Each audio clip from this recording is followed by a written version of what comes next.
देखिएगा, अगर आप पीएम किसान सम्मान निधि योजना का बेनिफिशियरी स्टेटस चेक करते हैं और चेक करने के बाद अगर आपके स्टेटस में अकाउंट नंबर और आईएफएससी कोड की जगह ना लिखा है, खाली लिखा है यानी नुल लिखा है एनए, तो इसका मतलब क्या है और पीएम किसान योजना में अपडेट क्यों किया गया है, इसमें किसानों को क्या फ़ायदा होने वाला है, क्या नुकसान होने वाला है। अकाउंट नंबर और आईएफएससी कोड हटाने के बाद वहां पर ना लिखा है तो क्या आपको आगे पैसा मिलेगा, इस बार जो आपको 2000 रुपये किस्त मिली है या फिर नहीं मिली है। फिर भी छोटा सा वीडियो पूरा ज़रूर देखना, इसमें आपको इस अकाउंट नंबर और आईएफएससी कोड ना लिखा है इसका मतलब क्या है, क्यों हटाया गया है अकाउंट नंबर और आईएफएससी कोड, पूरी जानकारी देने वाला हूं।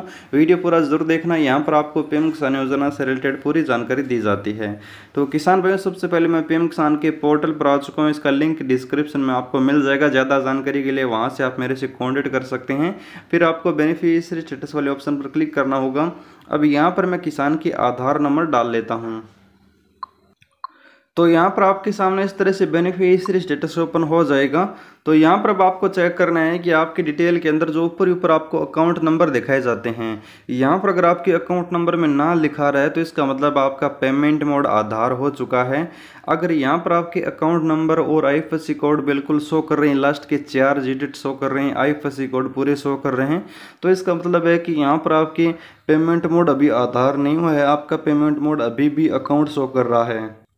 तो इसका मतलब क्या है, अगर यहाँ पर अकाउंट नंबर होते हैं तो इसका मतलब है कि यहाँ पर पेमेंट मोड अकाउंट है। यहाँ पर अगर आप पेमेंट मोड आधार हो जाता है, इसका मतलब यहाँ से अकाउंट नंबर हट चुके हैं, यहाँ पर ना लिखा आ चुका है। तो इसका मतलब आपको सरल सा मैं बता देता हूँ, 2022 शुरू होने से पहले ही पीएम किसान योजना में सरकार ने एक बहुत बड़ा बदलाव किया था और सरकार ने एक नोटिस जारी करके सभी किसानों को सूचित किया था कि इस योजना में जितने भी किसान जुड़े हुए हैं, अब उन सभी किसानों को आधार ई-केवाईसी करवानी होगी। और आधार ई-केवाईसी करवाने के बाद सभी किसानों का इस योजना में आधार लिंक हो जाएगा और आधार लिंक होने के बाद सभी किसानों को आधार बेस पर पैसा दिया जाएगा।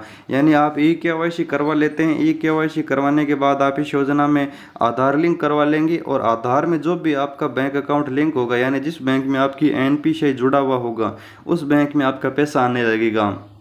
इसी प्रोसेस को देखते हुए जो किसान अभी ई-केवाईसी करवा चुका है और जिसका बेनिफिशियरी स्टेटस अपडेट हो चुका है, उसके यहाँ पर अकाउंट नंबर से हट चुके हैं, क्योंकि अब अकाउंट नंबर का काम ही नहीं रहा। अकाउंट नंबर में तो पैसे भेजे ही नहीं जाएंगे।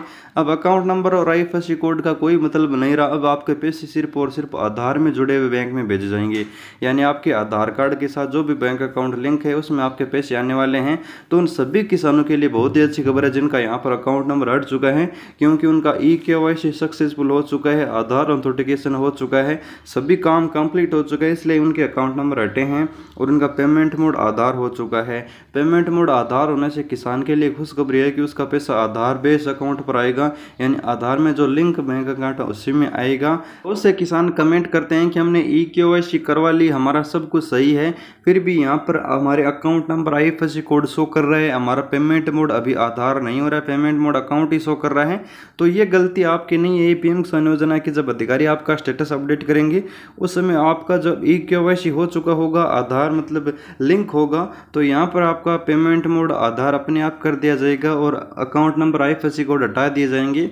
और अगर आपके आधार के साथ कोई भी बैंक अकाउंट लिंक नहीं होगा या फिर आधार के साथ लिंक बैंक अकाउंट एक्टिव नहीं होगा, जिसमें कोई लेन देन आप नहीं करते हैं, अकाउंट अगर बंद हो जाता है, उस कंडीशन में यहाँ पर आपका जो आधार पेमेंट मोड होने के बाद यहाँ पर पीएफएमएस बैंक स्टेटस है वो यहाँ पर आपका रिस्पॉन्स करेगा कि यहाँ पर आपका सही है या फिर गलत है।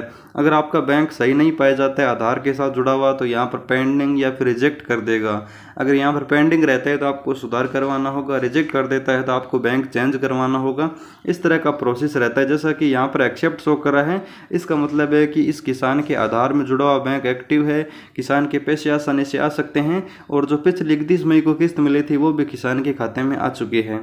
अब अगर आपका सब कुछ सही है, ई-केवाईसी करवा ली, पेमेंट मोड आधार है, सब कुछ सही होने के बाद अगर आपको पिछली जो 31 मई को माननीय प्रधानमंत्री जी ने किस्त दी थी वो अगर आपको नहीं मिले है तो कमेंट जरूर करना। डिस्क्रिप्शन में लिंक है वेबसाइट का, वहां से कॉन्टेक्ट कर सकते हैं, टेलीग्राम चैनल ज्वाइन कर सकते हैं। वीडियो को लाइक शेयर सब्सक्राइब करना। धन्यवाद किसान मित्रों।